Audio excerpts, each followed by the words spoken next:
Velja za enega največjih svetovnih glasbenih fotografov z neverjetno kariero, ker tako zelo ljubi glasbo in ljubi fotografijo.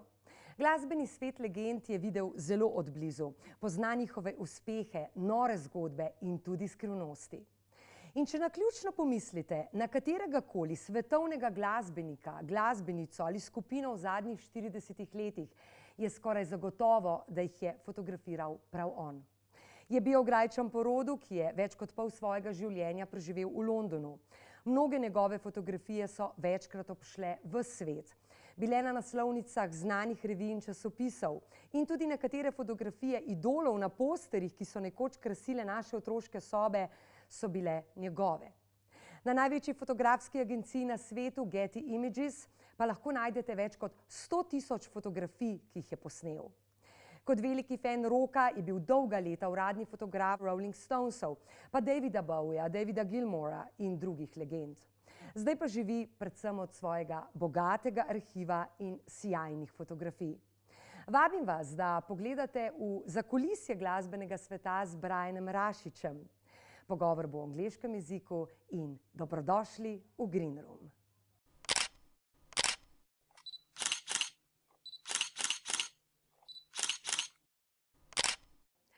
Brian, hi, and many thanks for coming. If I look at your Instagram, you have more than 7,000 posts with music stars also.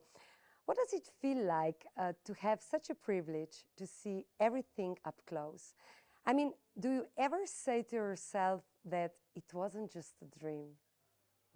I have to think about it because I usually don't think about it. Now when you say, do I really know there's so many pictures? No, I don't, even though the number is there. Obviously, I took so many pictures of a lot of different musicians in my career over the 4 decades or so.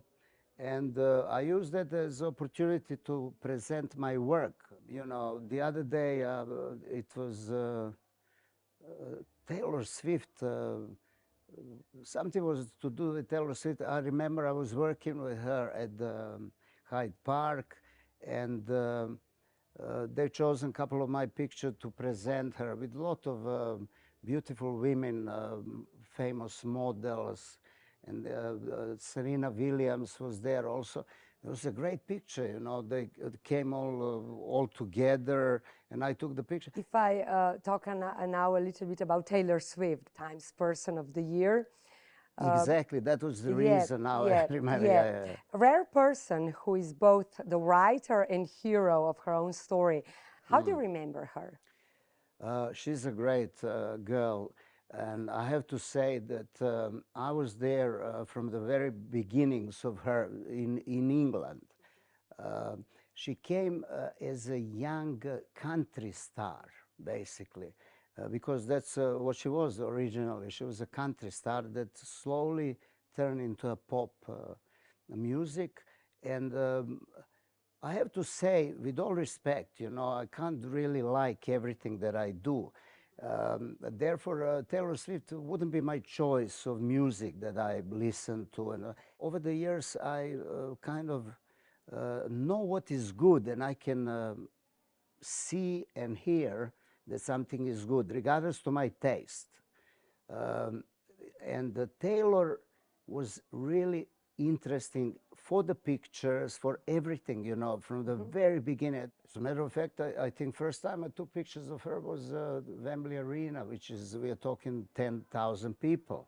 So she came almost big, you know, and then she grew out to the status that now, you know, it's incredible. I mean, she just puts the films out. Only some people have the ability to capture the imagination of the audience, and it just works, you know. You can go and see the gig, concert, yeah?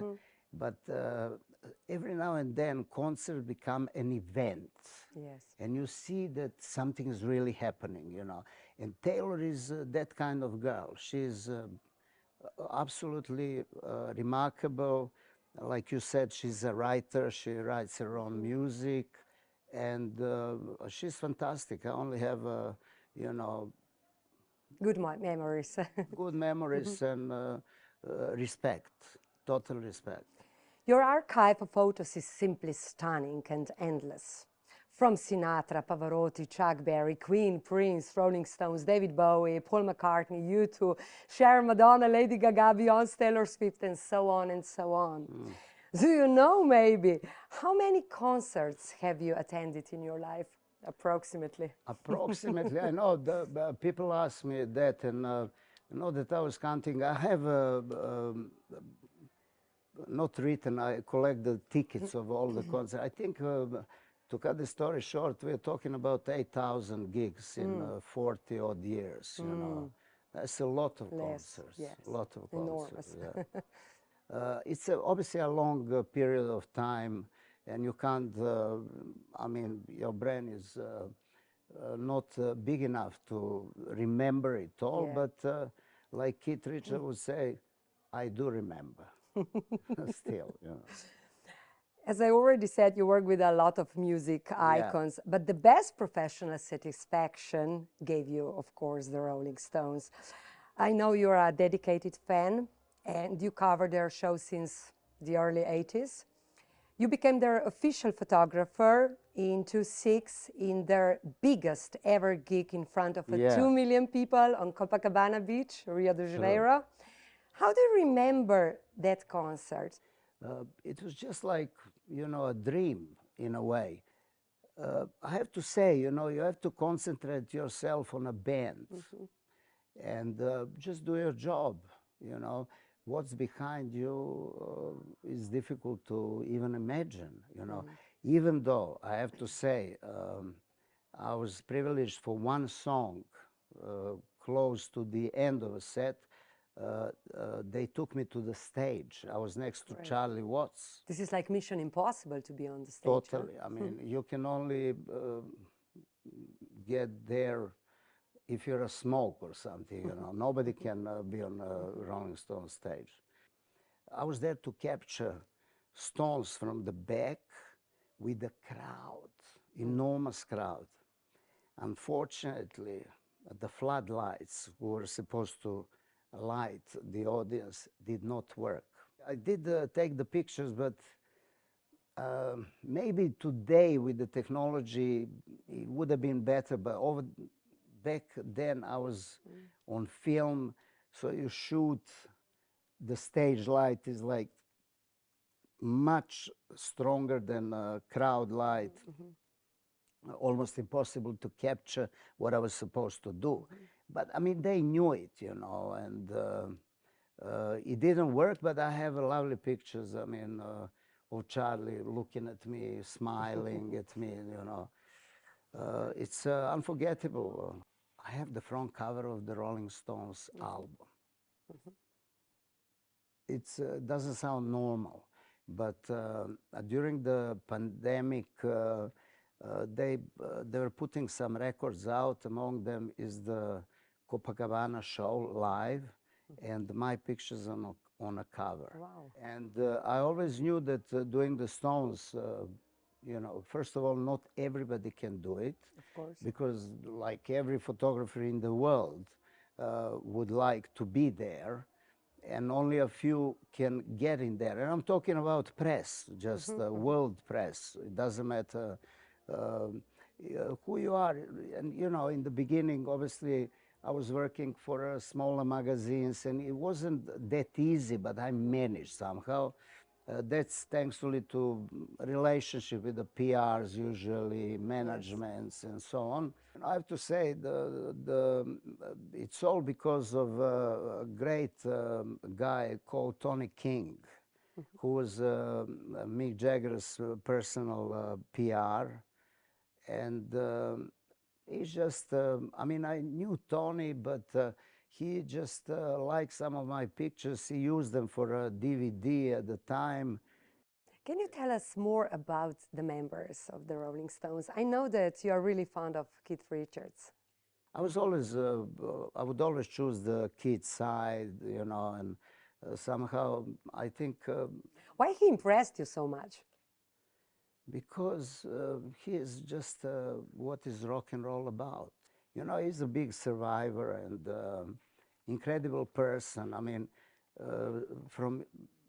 he doesn't speak normal language like we do. I mean, he's got the words that he uses. It's just incredible. I mean, reading his book is great, especially on English language. What I wanted to say is that when he was signing a book, yeah, you were there for his I was the photographer for him as well, because he only did 2 signings in a New York library and in a bookshop, Waterstones in London, Piccadilly. And I was there. You know, people were queuing for days, sleeping in front of the shop, and just to get his autograph, you know. I also took a picture of him that is a portrait, but a different portrait. I took, well, actually, I'm proud to say, I'm proud to say that that photograph is, he has it, and it's in his studio, office rather than a studio. And I can't say that is at his home, but I made him 2 copies. And about Keith, is it true that he's a kind of prophet and very superstitious guy? Like, for example, he has this voodoo vent, and he waggles it at the sky before every show to prevent a washout. Is this true? Yeah, I mean, if the skies are gray, you know, if it comes out during the sound check, if obviously they're playing stadiums, and he does that, and it's all about believing, you know. If he believes in that, it's fine, you know. And sometimes it works, obviously, so. What about Mick Jagger? Mick Jagger is a boss. You can't mess with that man. I mean, he's just, the whole thing, I think, is functioning because of his attitude. I think everybody else is so relaxed. I try to explain. For instance, they're posing for me to do, it was 60 years to a day. They were celebrating. There was a big exhibition in London, and I start taking pictures. I think I took 8 pictures or something like that. And, you know, they're all relaxed, talking between, looking at that. And after, I mean, we're talking seconds, really. Mick just come, all right, let's go. And he just walks away. The others like, oh, okay. And then they follow.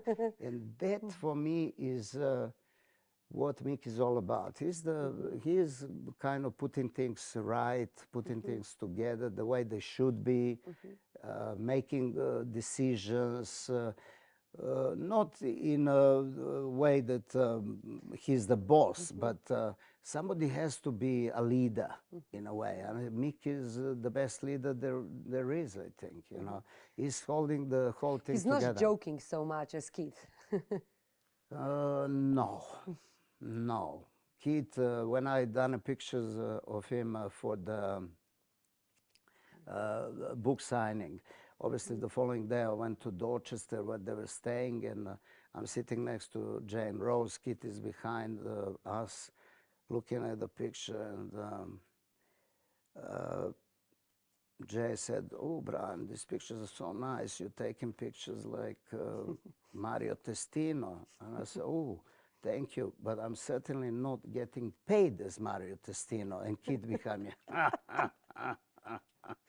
I mean, friendly, you know, it's all friendly, but he's that kind of guy. What about Ronnie? You were with him in a Djokovic Foundation party. Yeah, Ronnie is a cool guy. He's like totally normal, you know, and that's almost like surprising. I mean, at least that sounds like when I talk about it. Ronnie brought a guitar, you know, that obviously Novak bought for, I think, 37,500 pounds, you know, obviously giving money to his foundation. But he said, no one is getting this guitar but me. And so it was. And obviously at one point, Richard Young, a great English photographer and a good friend of mine, was official photographer for the event. I said, Richard, you have to do me a favor now. Take a picture of 3 of us. And, you know, they were chatting, and I said, guys, come on. I said, and I have a picture with 3 of them, which is really Novak, Rolling Stones, me, The world is my oyster. Great. About Charlie, they say that there is no Rolling Stones anymore without him, but now they have a new album, Hackney Diamonds, and with guest contributions, of course, from Paul McCartney, Stevie Wonder, Elton John, Lady Gaga, And Charlie Billy on Wyman. 2 songs. Yeah, I Charlie know. on 2 songs. Yeah, Bill Wyman as well, yeah. And now they're also going on a tour again. Next How do you year. like album? I love it. Yeah?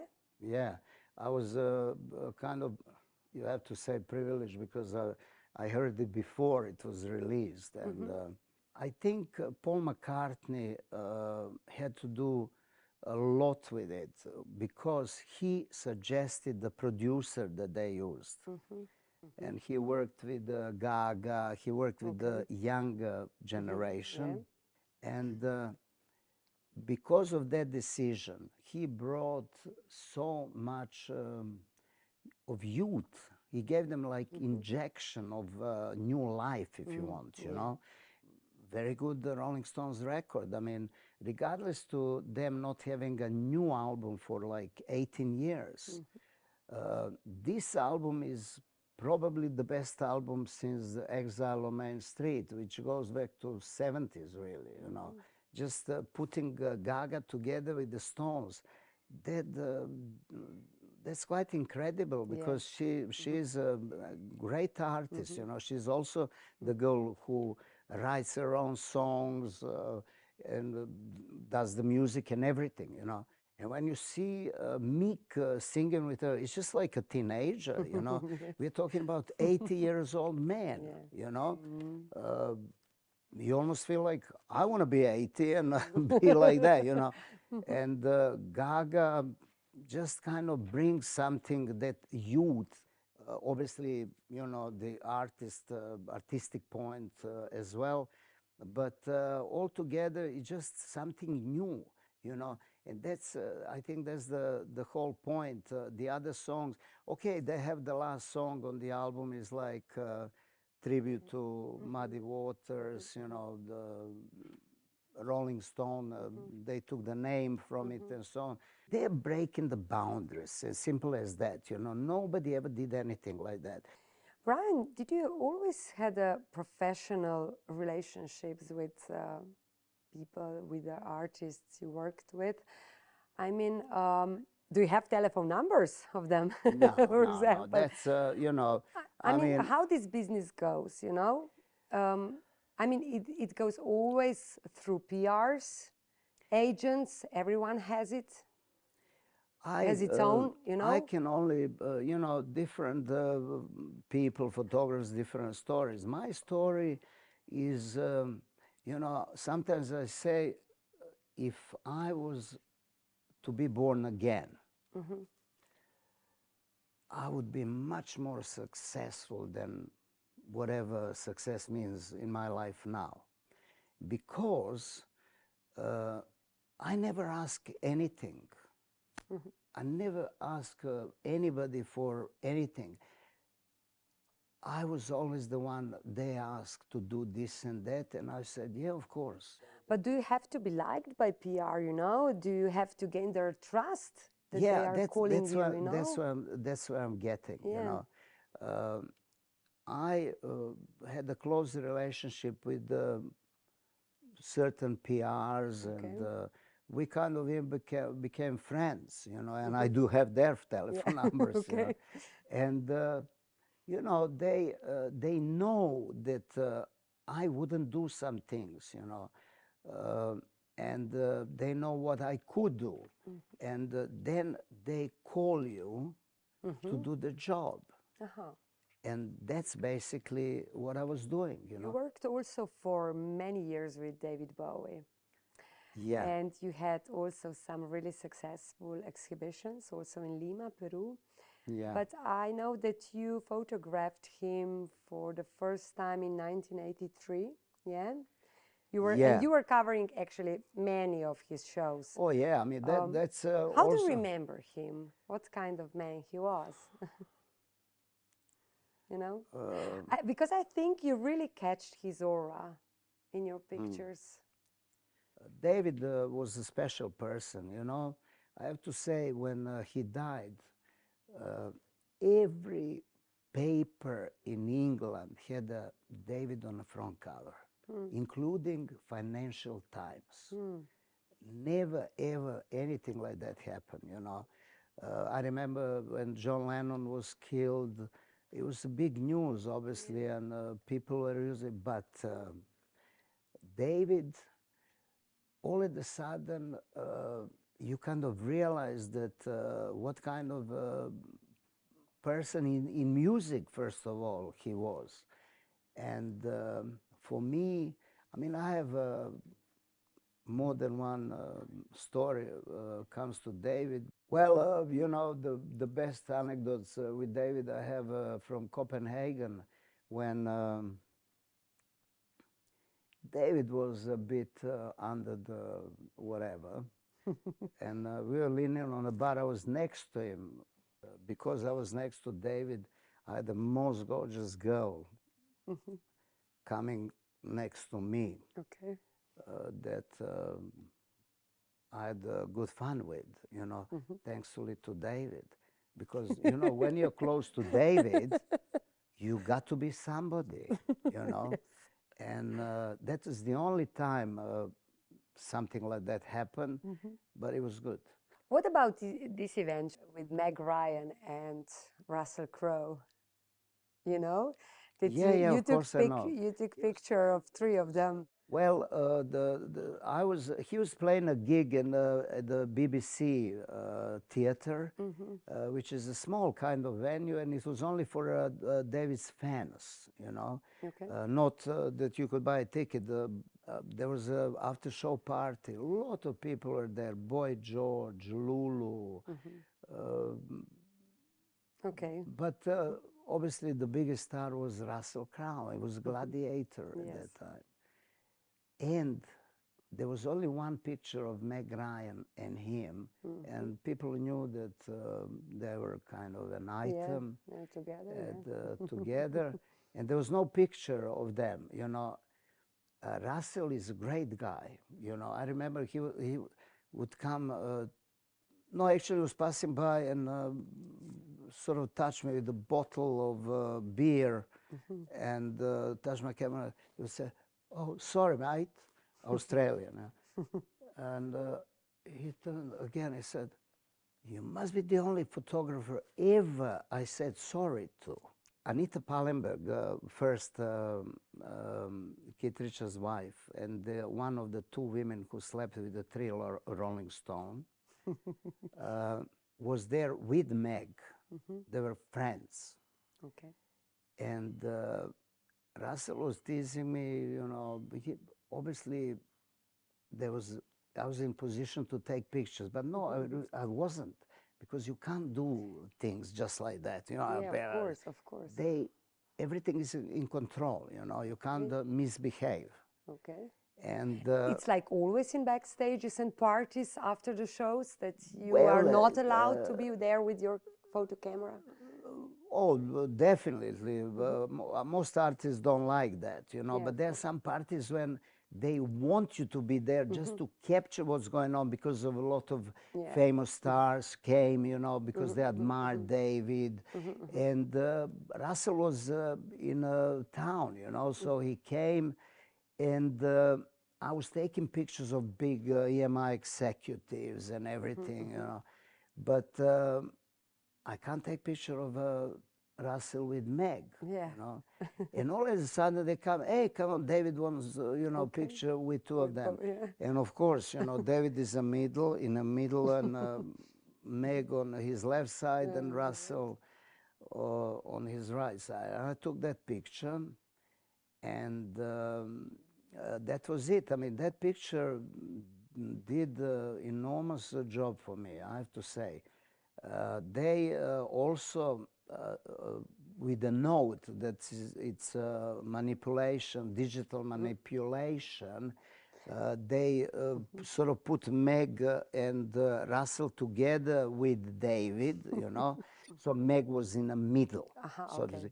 But David was in the middle originally, you know, so they were not next to each other. Russell and Meg.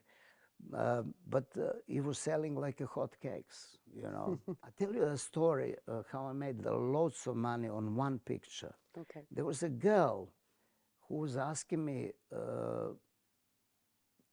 would you take a picture of me with Russell?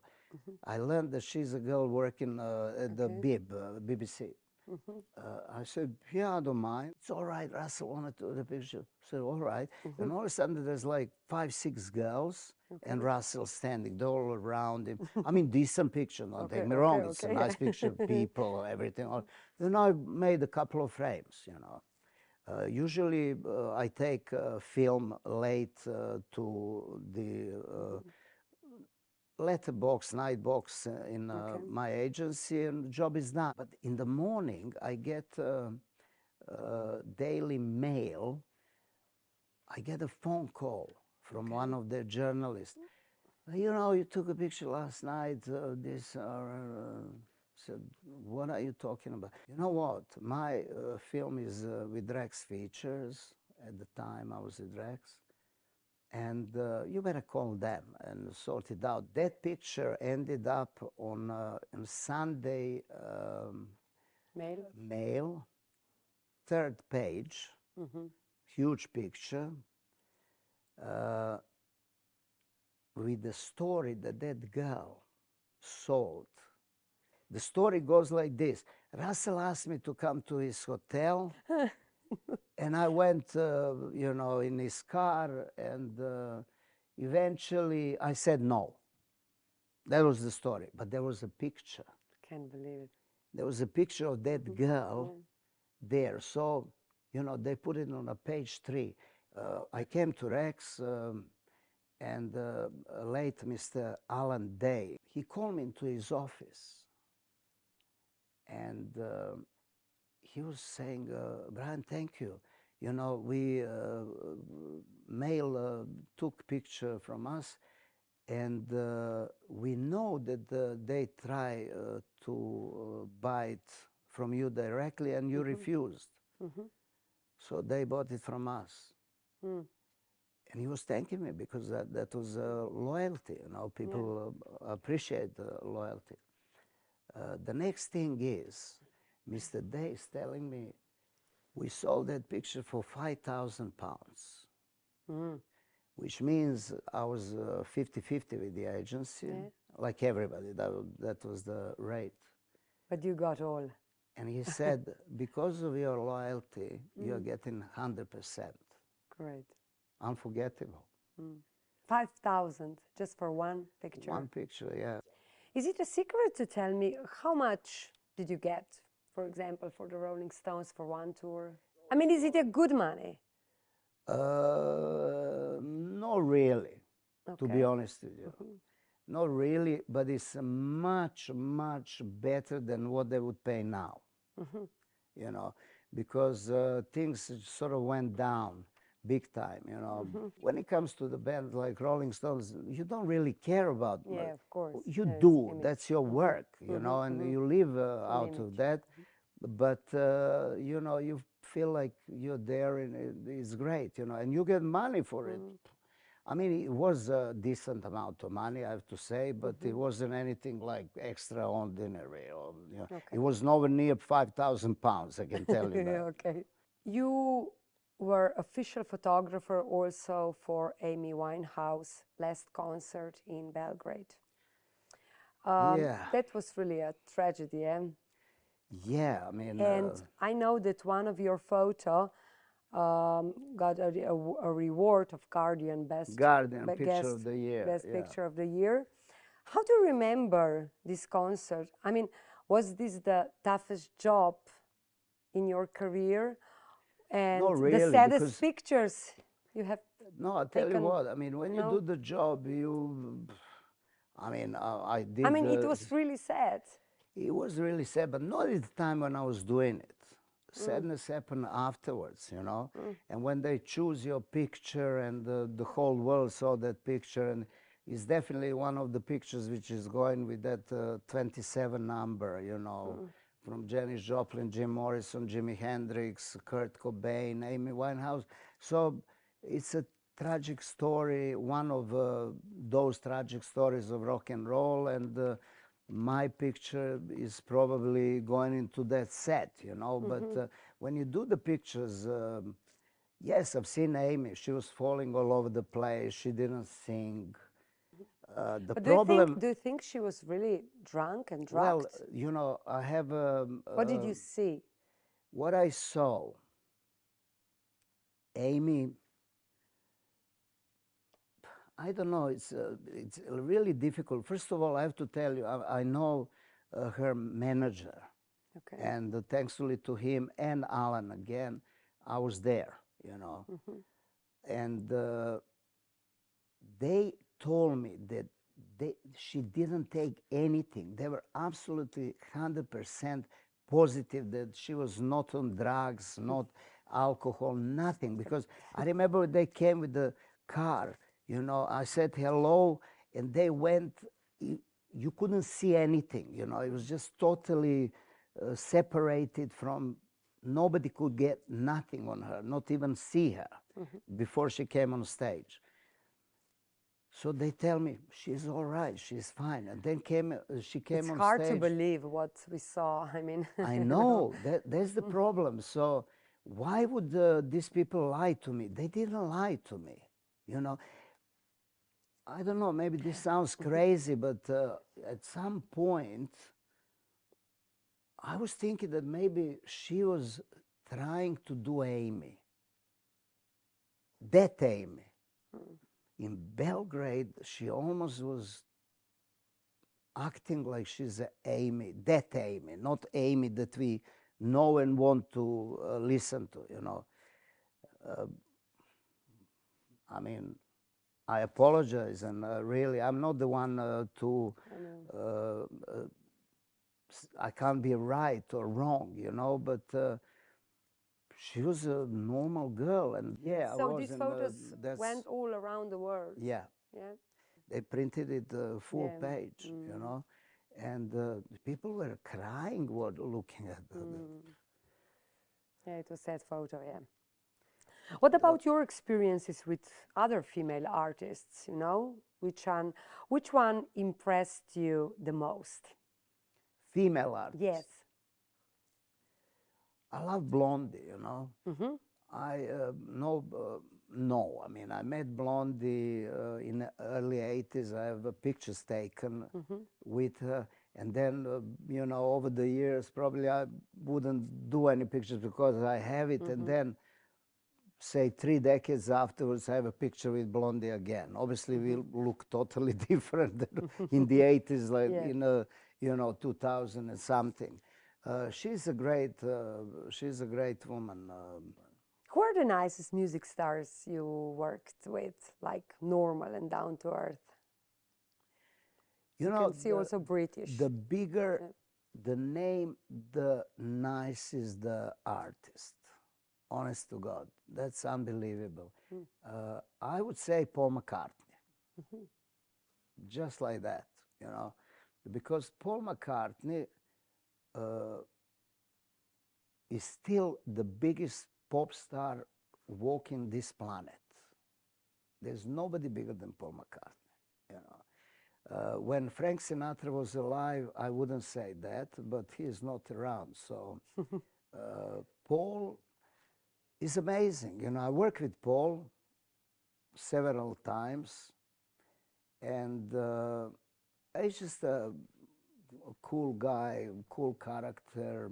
I mean, I have seen, I have a picture, selfie with Paul, but on a proper camera in Abbey Road Studio #2, when I was doing work with him, Noel Gallagher and Paul Weller. I asked him to do the selfie, you know, and it's great. It just came out fantastic, and you see the stairs, which is signature for the Abbey Road 2 studio. And I gave him that, he signed it to me, no problem. I have, but he says to Brian, cheers, Paul McCartney. And that's what he does, if he does. Yeah. Brian, and what about who you dislike? Is it anyone? Well, basically, it's not about disliking people. I mean, you know, they're just, they're like, when I deal with them, they're like business, you know. Okay. But there are weird guys like Brian Adams, for instance. It's not that I don't dislike him, but imagine the situation when I got, when I say him, I don't know if it's him, but I got all the reasons to believe it's him. Because out of, I don't know how many pictures that are on Getty of it, he's chosen one picture, and he, obviously it's Brian Adams, you know, official Instagram, and he's like, Brian, would you mind taking out from Getty this particular picture? I found that weird. But what was your answer? I didn't answer anything, and I never took the picture. First of all, the picture is, I never put pictures where the artists look bad. That's my job, to protect the artist.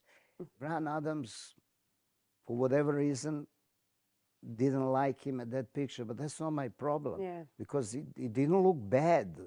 How many cameras did you change through your career? Was it always Nikon?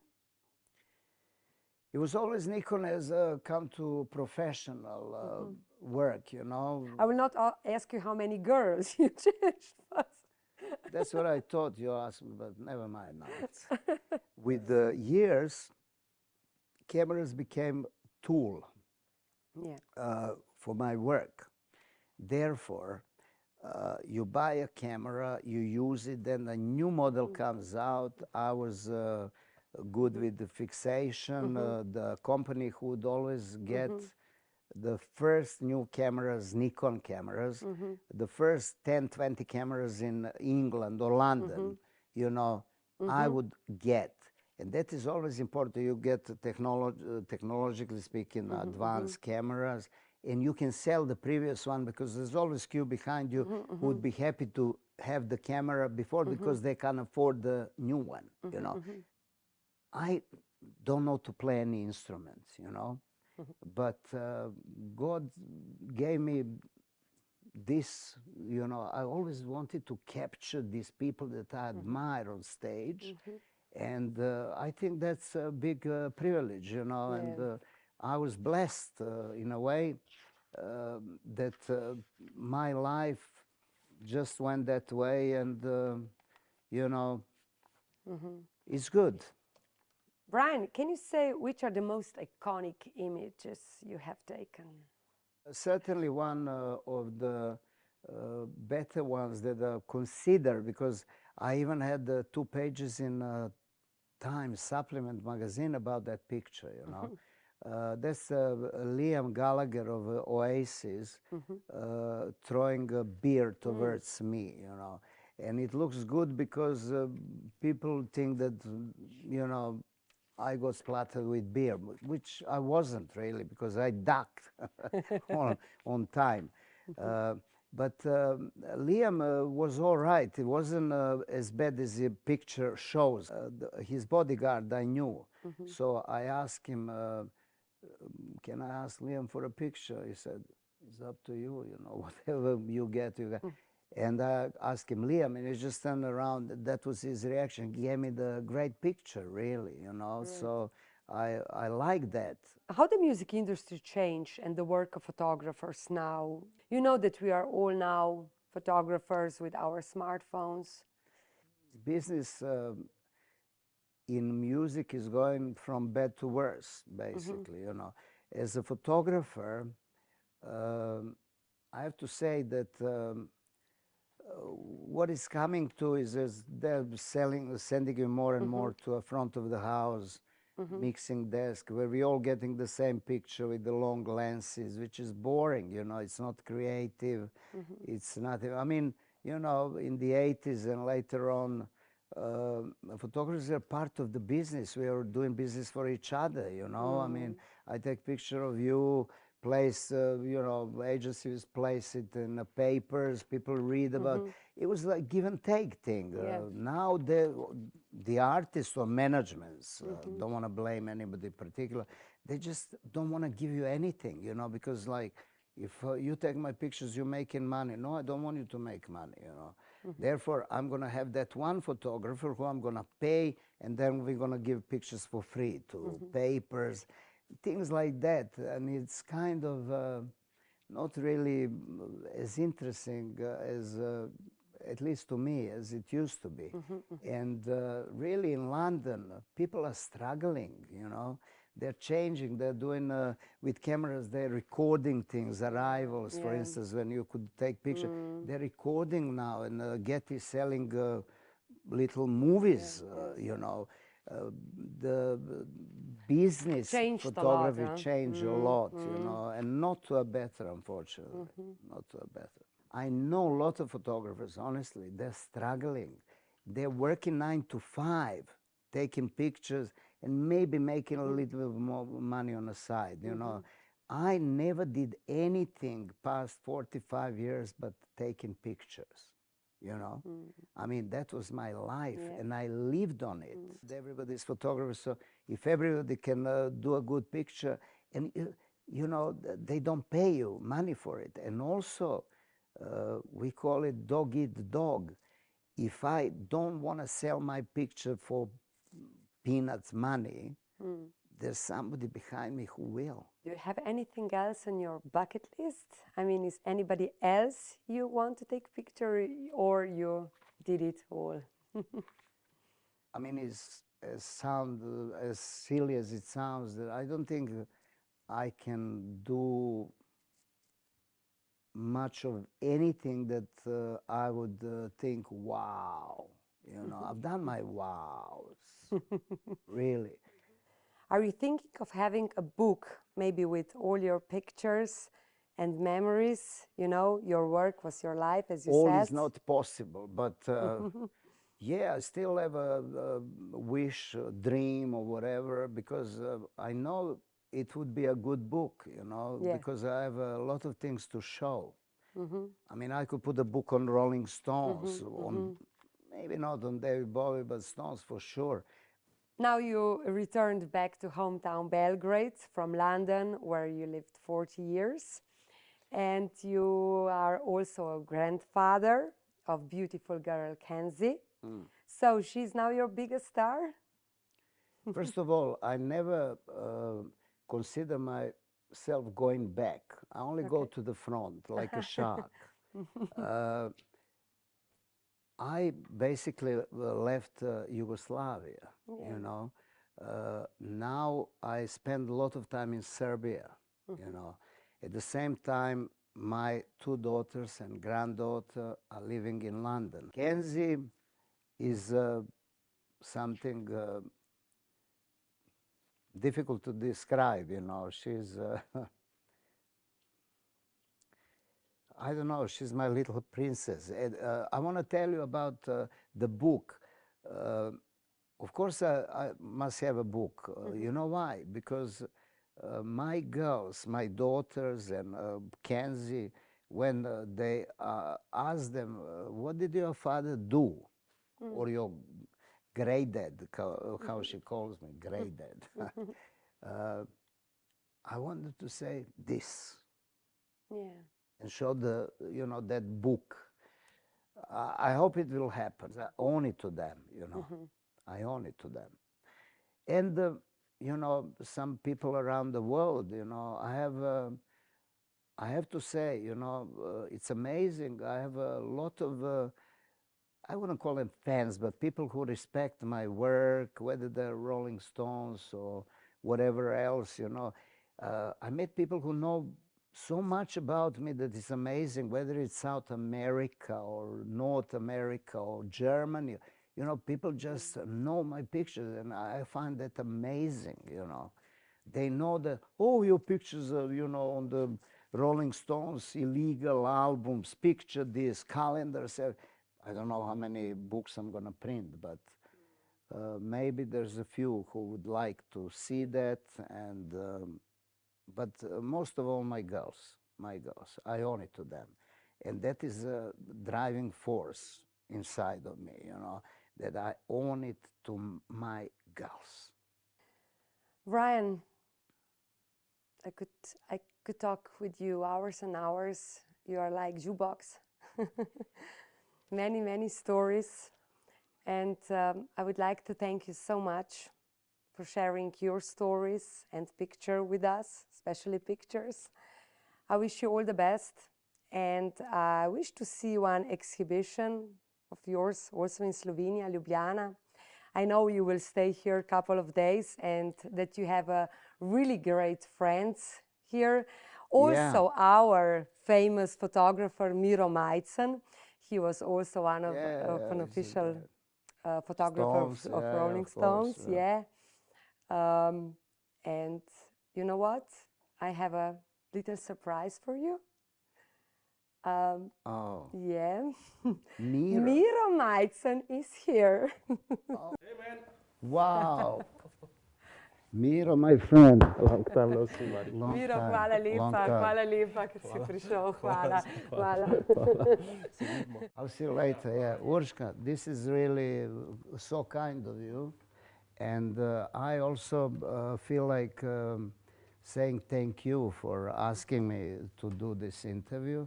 I really enjoyed it, you know, and you took out of me some, I guess, nice stories, you know, and thank you. Thank you again. And have a great time in Ljubljana. Thank you, thank you. To je bil torej Brian Rašić. Hvala, ker ste naju spremljali in srečno.